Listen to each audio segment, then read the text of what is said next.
ke 9 dan 12. Oke. Dan seterusnya ya, 9, 12, 15 karena di situ ada 3. Oke, jelas ya sampai di sini.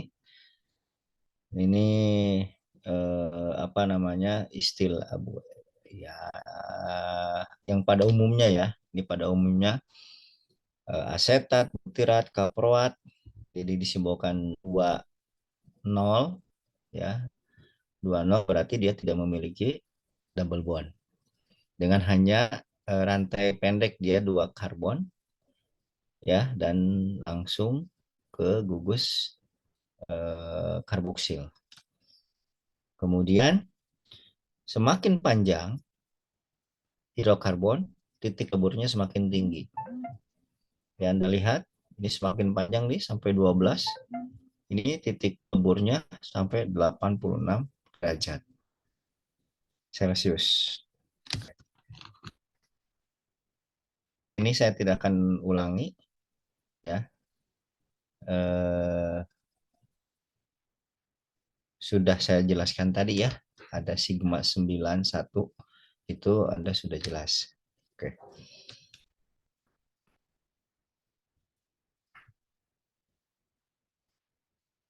Ini tinggal dibaca. Saya hanya ingin menunjukkan ada reaksi penting dalam asam lemak. Ya, ada reaksi hidrogenasi. Hidrogenasi berarti memasukkan hidrogen. Ya, atau halogenasi yaitu memasukkan halogen. Ya, bukan maksudnya apa ya? Unsur yang ada kalau sekarang saya bingung mengistilahkan karena walaupun belum populer ya sekarang itu tidak ada golongan alkana tidak ada golongan alkali ya kali tanah ya karena sudah pengistilahannya mungkin masih berlaku ya tetapi pengistilahannya kalau dulu golongan unsur utama kan gitu golongan A golongan B kan seperti itu ya. Di sini ada apa namanya selain Ni ada juga PT. Jadi golongan anggap saja di sini golongan halogen ya. Tapi Anda nanti baca lagi ya lebih tepatnya. Eh, karena memang kalau halogen itu dia gas ya, gas unsur utama, gas mulia ya halogen itu. Oke, saya pokoknya Anda baca lagi ya nanti. Di sini tidak hanya Ni, bisa juga PT. Ya, intinya begitulah. Nah, kemudian bisa reaksi oksidasi atau auto oksidasi. Jadi dia bisa dengan sendirinya mengoksidasi.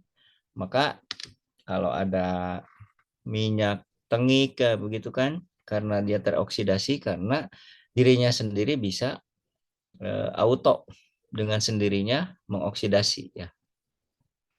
Di mana dalam keadaan seperti itu ya dalam keadaan seperti itu ada radikal O2 atau ada radikal hidroperoksida radikal ya ada peroksida radikal ya bisa O2 atau peroksida radikal atau hidroperoksida radikal. Oke, yang umum ya, yang umum bahwa ini mungkin saya belum menyebutkan bahwa lipid itu ada ada lemak, ada minyak ya. Ada lemak, ada minyak. Nah, kalau melemak itu biasanya dari golongan gliserida. Kalau lemak ya. Dengan yang paling umum itu ada gliserol. Gliserol ini kalau Anda ingat reaksi penyabunan atau sabun itu gliserol, kemudian dengan asam lemak ya. Ini asam lemak akan menjadi sabun. Ya, begitulah. Walaupun apa ya istilah kita sabun gitu ya, tetapi tidak mesti dia jadi sabun. ya.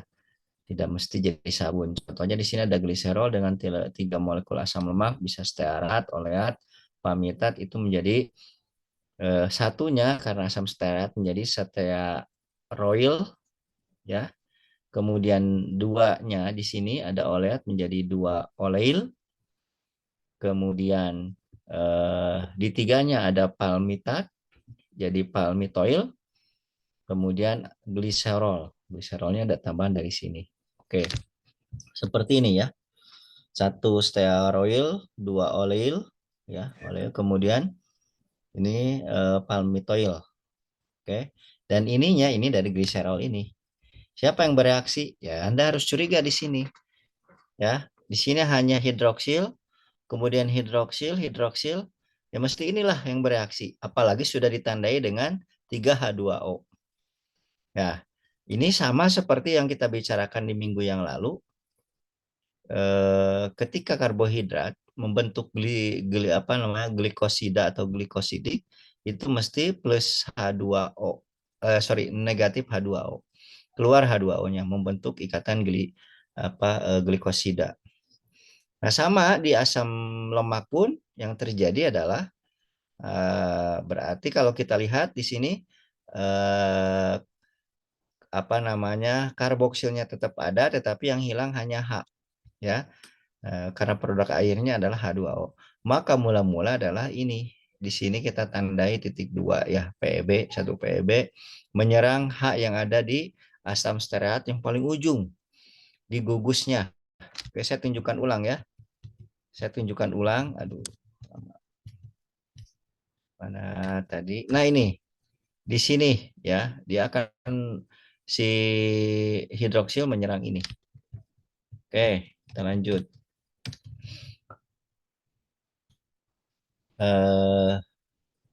Oke. Nah, kemudian ini si gliserol pada dasarnya adalah seperti ini dia, tidak lurus sebetulnya ya, tidak lurus.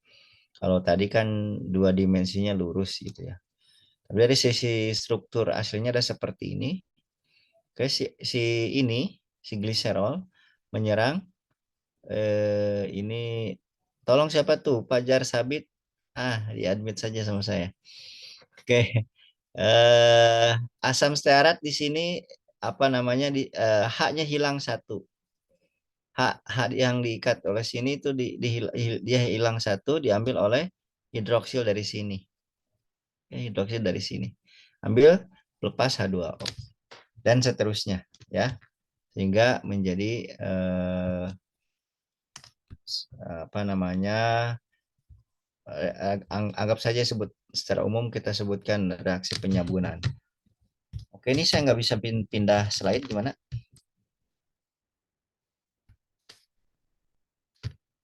Oke.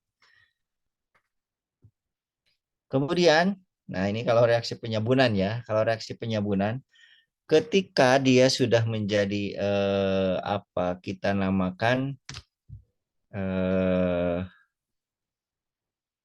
di sini sudah bergabung ya gliserol asam lemak lah, secara umum begitu saja, gliserol asam lemak. Kemudian dibasahkan akan menjadi di sini sabun. Ini sudah menjadi sabun ya. Kemudian gliserolnya keluar lagi.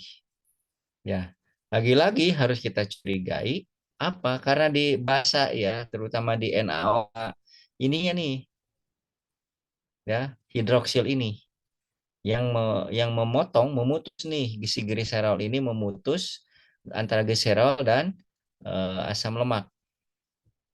Jadi OH mengambil 1H ya, mengambil 1H menjadi H2O, kemudian Na bergabung ke sini dan menjadikan si gliserol putus. Ini reaksi penyabunan baik dengan NaOH maupun KOH. Oke. Kemudian oke, ini masih sama dengan yang tadi. Dia lepas H2O menjadi gliserol dan asam lemak bebas. Kalau dia direaksikan dengan kalau ini saya tertutup. Dia direaksikan dengan dengan air ya. Bisa gimana menghilangkan itunya? Ini jadi menghalang ini.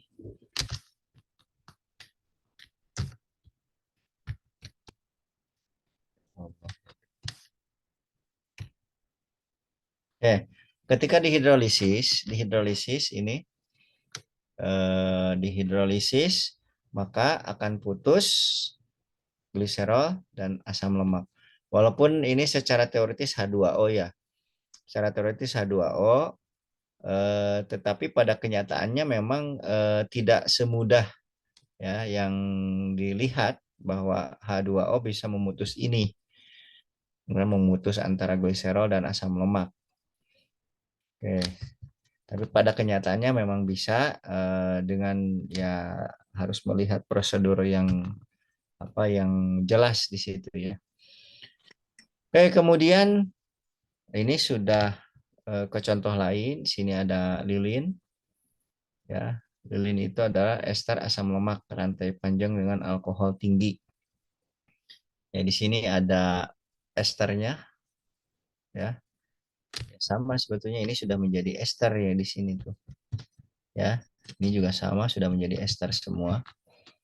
Sini ester berarti harus dicurigai bahwa di sini terjadi ikatan baru. Ya, karena asam lemaknya hanya di sini untuk asam oleat. Ya, asam oleat awalnya. Kemudian eh, putus karena di sini dicurigai adalah hidroksil di sininya. Karena alkohol ya. Di sini hidroksil, dia ngambil H yang dari sini kemudian bergabung menjadi oleil alkohol. Oke, ini informasi-informasi umum saja sebetulnya. Nah, kemudian ini ada contoh lain bahwa si gliserol ya bisa berikatan dengan fosfat sehingga dinamanya gliserol fosfolipid. Ini asam lemaknya baik yang jenuh maupun ini yang tak jenuh, ini yang jenuh. Oke. Kemudian bisa berikatan dengan fosfat ya. Ya sama Anda jangan terkecoh bahwa asam fosfat kan otomatis di sini ada H-nya. Nah, kemudian lagi-lagi siapa? Di sini apa namanya? H yang dari sini itu mengambil yang dari sini ya, diambil oleh ini, diambil oleh hidroksil yang terikat pada karbon nomor 3.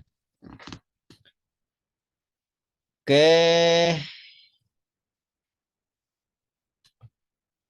di sini ada asam fosfatidat ya. Itu salah satu rantai dari ini ya.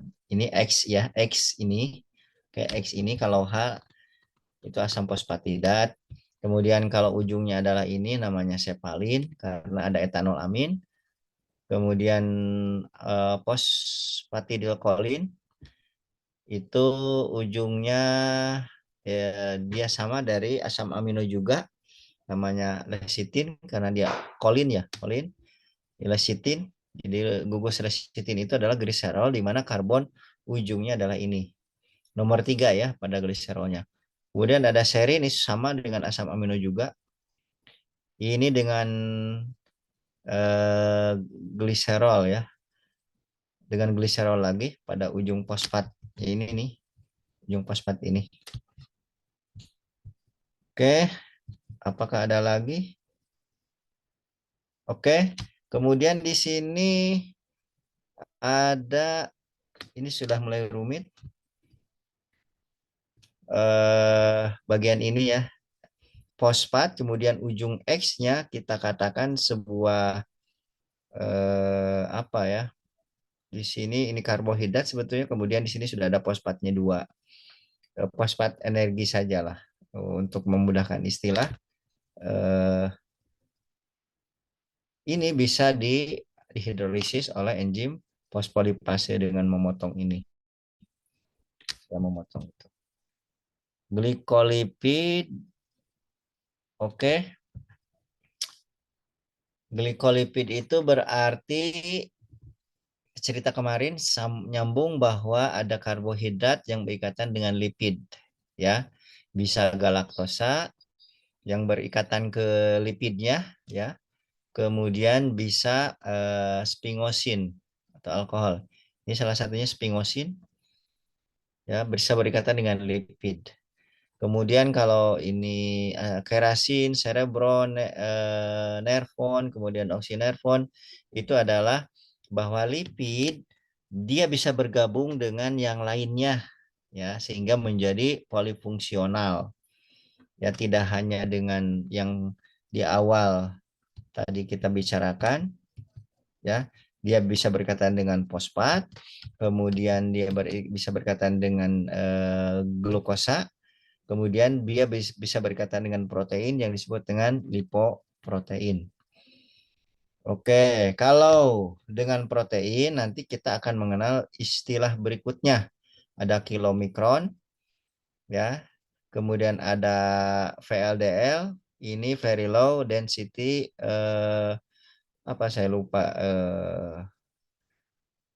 oh ini nih very low density lipoprotein, LDL low density lipoprotein, HDL berarti high density lipoprotein, berarti kerapatan densitas atau kerapatan antara lipid dan protein ini sangat rendah, ya.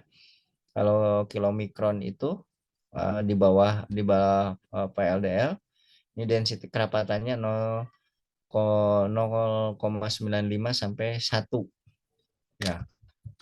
Oke, kemudian bisa berikatan turunan lipid ini.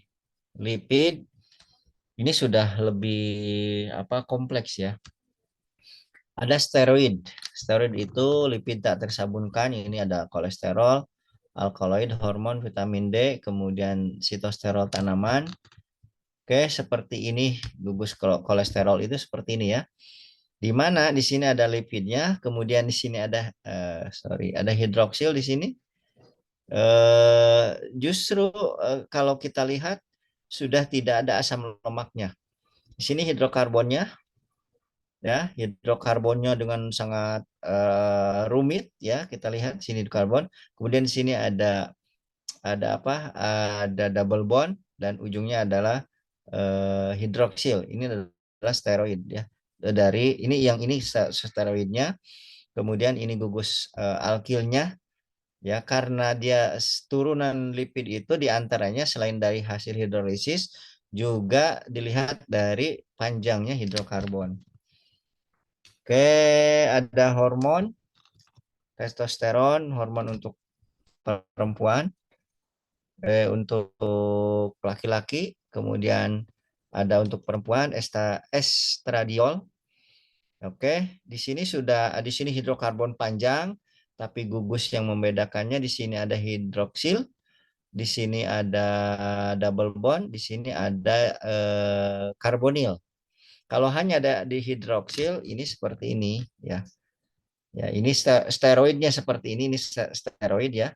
Kemudian yang membedakan kalau ada rantai sampingnya alkil, kemudian ada gugus hidroksilnya namanya kolesterol.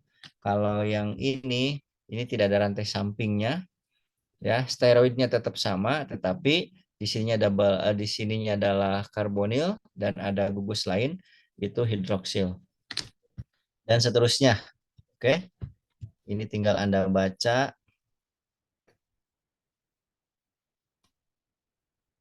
Oke, yang kedua yang tidak tersabunkan itu ada terpen, ya. Oke, di sini kita lihat ada karboksil, ada double bond, ini dua double bond, berarti kategorinya asam lemak tak jenuh. Tetapi kalau terpen itu secara umum adalah seperti ini. Bisa, ya, kalau di bifungsional kita namanya diena ini.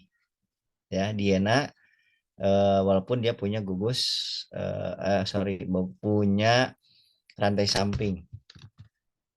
Oke, termasuk geraniol dari jahe, limonen jeruk, kemudian di sini ada vitamin A, ya. Ini sama-sama rantai karbon yang panjang, sini tak jenuhnya, kemudian di sini ada karboksilnya. Oke, sebetulnya itu saja sih perkuliahan kita hari ini. Apakah sudah ada yang ditanyakan? Saya stop dulu, stop share.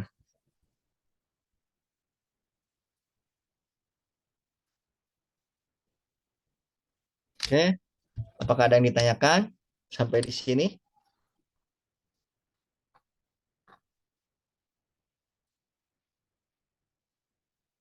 Danisa, ada pertanyaan?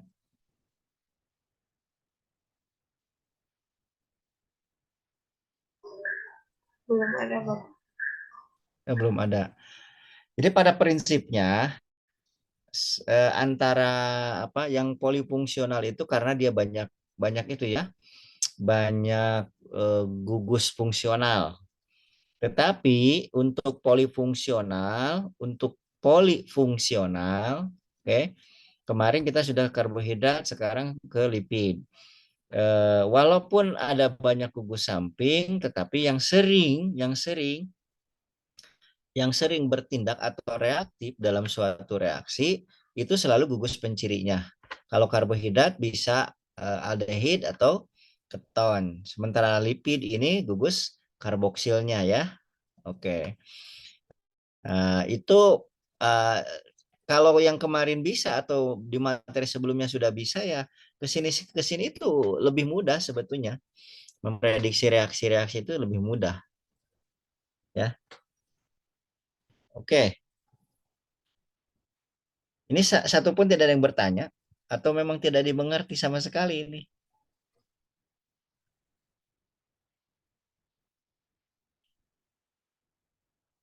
Hana Humaira ada yang tanyakan?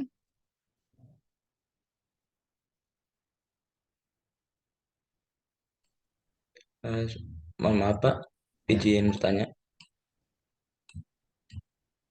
Kenapa Halo. putus? Eh, Boleh minta dijelasin yang slide 27 nggak Pak? Yang tentang UV. Tadi kan di skip gitu. Oh, UV memang high. oke, slide 27 ya. Iya, Memang bisa ada slide 27. Coba yang saya cari dulu. anak kecil ini. Oh, vitamin D. Ya, Oke, vitamin D. kekurangan vitamin D itu. Ini apabila terjadi defisiensi ya. Oke, saya share lagi ulang. Oke, mana? Share. Nah, vitamin D itu asal dalam tubuh kitanya adalah provitamin D namanya. Ini dehidrokolesterol. Ini kolesterol yang apa tidak ada hidroksilnya. Kolesterol yang tidak ada hidroksilnya karena kolesterol itu ada gugus hidroksil ya. Oke. Nah, ini 7 dehidrokolesterol berarti 7 di sini ya. Oke. Kemudian terpanas oleh UV, dipanaskan kulit ya, berjemurlah seperti ini, itu akan berubah menjadi kolekalsiferol, vitamin D3. Di mana perubahannya kita lihat, kita ini nih yang harus ini kan sama-sama OH-nya ya. Ini sini OH. Nah, awalnya dia siklik. Awalnya siklik, kemudian dia menjadi terbuka. Oke, menjadi terbuka. Kemudian kalau isi ini jangan jangan apa namanya, kemudian terjadi perpanjangan. Oke, terjadi perpanjangan. Ini 1, 2, 3, 4. Nah, pemutusannya ada di mana? Kita lihat pemutusannya asalnya antara 7 dan 8. Di sini asalnya 7 ya. 7, 8. Nah, ada sambungan di sini. Oke, sambungannya dari mana? Kita lihat di sini satu ini yang putus antara 10 dan 9. Oke, 1, 2, 3, 4, 5, 6, 7, 8. 1, 2, 3, 4, 5, 6, 7. 8 ini ya. 8. Nah, yang terputus adalah ini. Yang terputus. Nih, di sini putus. Yang asalnya single bond, rantai apa namanya? Tunggal, kemudian menjadi double bond dan pelepasan H karena pemanasan ini ya pada kulit. Oke, kemudian tahap berikutnya di dalam hati dan di dalam ginjal itu merubah dari kalsiferol, vitamin D3 ya, berubah. Kita lihat saja perubahannya. Di sini di 25 perubahan masuk hidroksil. Kemudian di 1 ini terjadi masuk hidroksil. Berarti kalau gitu namanya hidrogenase. Sorry, apa namanya? Kalau masuk hidroksil itu hidroksilasi lah. Nah, hidroksilasi. Iya betul hidroksilasi. Di sini ada 2 hidroksil masuk. Ini tahapan di dalam hati dan ginjal. Ya, kalau ada yang kekurangan vitamin D seperti ini ya dulu terjadinya polio.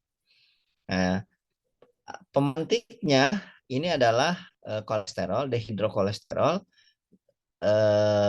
dalam tulang. Kemudian kita berjemur ya, berjemur dengan cahaya UV itu akan terbakar menjadi seperti ini ya, kolekalsiferol. Ya, kolekalsiferol. Ini dehidrokolesterol ini adalah provitamin D. Jadi apa namanya? Starter untuk menjadi vitamin D. Walaupun dia tidak direaksikan dengan senyawa lain, hanya dengan pemanasan saja. Oke, ada lagi yang ditanyakan?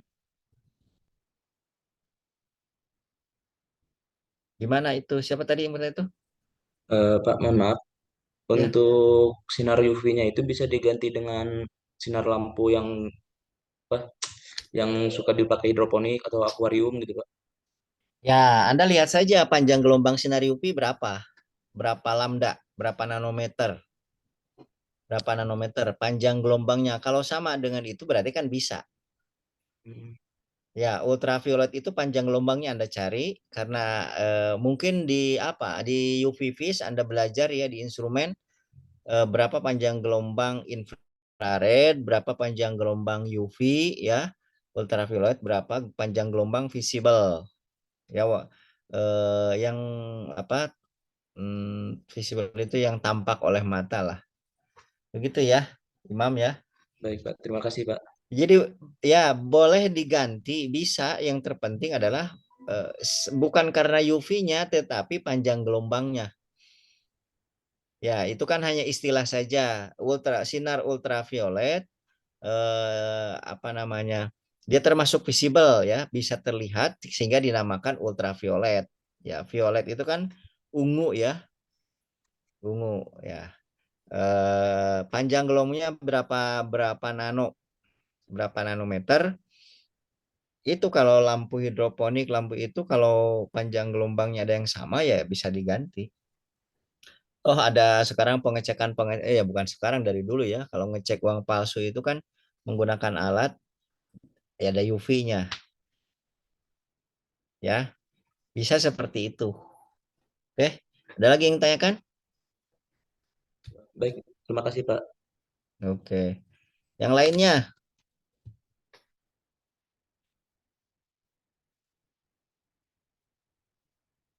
Ayo, ayo, ayo.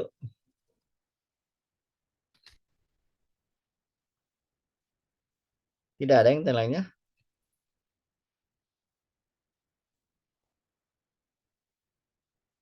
Yolanda Sari, ada yang ditanyakan Yolanda?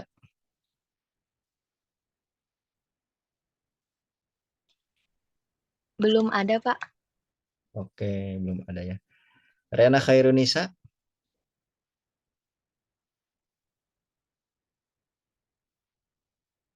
tidak ada. Tidak ada, Pak. Oke, ini sudah paham semua ya. Mudah-mudahan deh. Saya ulangi lagi bahwa polifungsional berikutnya adalah lipid, di mana lipid itu dengan hidrokarbon yang panjang, kemudian gugus utama atau gugus pencirinya adalah karboksil, ya, karboksilat. dia bisa double bond atau single bond yang menjadikan dia reaktif ya. Kalau dia gugus dia tunggal ya single bond itu ya reaksinya hanya berpangku pada gugus fungsi utamanya. Oke. Kemudian si lipid ini ya ada yang dari asam lemak dia bisa berikatan dengan yang lain, dengan gliserol, dengan yang lainnya itu kan sama-sama polifungsional tuh. Oke, yang jelas di situ adalah bahwa yang selalu menjadi incaran untuk bereaksi itu kalau dia single bond itu hanya di karboksilnya saja. Nah, kemudian kalau dia punya double bond entah di karbon keberapa satu atau dua berarti itu juga menjadi sisi reaktif juga ya. Sisi yang kenapa oh ini bahaya karena lipidnya jenuh kan gitu, jenuh sehingga menjadi pemicu kanker. Itu terlalu apa namanya, kalau menurut saya ya, terlalu jadi seolah-olah bahwa Allah menciptakan makhluknya itu berbahaya gitulah. Ya tidak serta merta ya, itu karena pola pola konsumsi saja sih sebetulnya ya, bukan karena ini tak jenuh, ini jenuh, kemudian ini tidak boleh, ini boleh. Yaitu hari ini kalau Anda makan gorengan, kalau baik-baik saja kan berarti tidak ada masalah gitu ya. Yang menjadi masalah adalah ketika kita mengonsumsinya tanpa batas, ya tanpa ya sekehendaknya, malah kan melebihi batas, itu kan menjadi tidak baik. Oke, mudah-mudahan ya untuk UTS minggu depan, insya Allah offline, insya Allah ya, insya Allah offline. Eh, Kalaupun online juga ya kita lihat saja. Saya memungkinkan untuk beberapa soal gitu ya. Kalaupun online Anda juga sebetulnya enak online ya. Ya, soalnya apakah PEG atau esai saya belum bisa memastikan. Pokoknya nanti terima saja soalnya seperti apa Anda kerjakan. Ya, jelas? Maaf Bapak, berarti terkait materinya hanya di fungsional saja. Ya, bifungsional saja. Saya khawatir Anda kebanyakan materinya sampai ke lipid ya. Belum kan nanti polifungsional satu lagi, asam amino protein.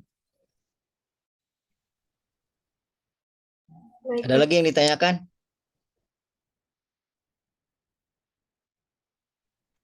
Ada tidak? tidak Ini ada PJ Bapak. kelas PJ 5B tidak ada. PJ 5C. Insya Allah cukup, Pak. Oke, siap, cukup. Kebetulan saya sedang menghisap gerhana untuk tanggal 29 besok ya, malam minggu. Itu ada gerhana bulan, tapi terjadinya malam hari eh, sampai 5:30 ya. Itu gerhana bulan sebagian. Saya hanya sekarang mengkonfirmasi saja terjadinya di daerah mana saja begitu ya. Jadi sebelum selesai itu hisab gerhana bulannya, kita cukupkan saja untuk perkuliahan sore hari ini. Mudah-mudahan Anda tidak kecewa dengan apa yang saya sampaikan dan mudah-mudahan Anda bisa dipahami ya apa yang sudah saya sampaikan. Terima kasih. Mohon maaf diakhiri dengan alhamdulillahirrahmanirrahim. Assalamualaikum warahmatullahi wabarakatuh. Waalaikumsalam warahmatullahi wabarakatuh. Waalaikumsalam.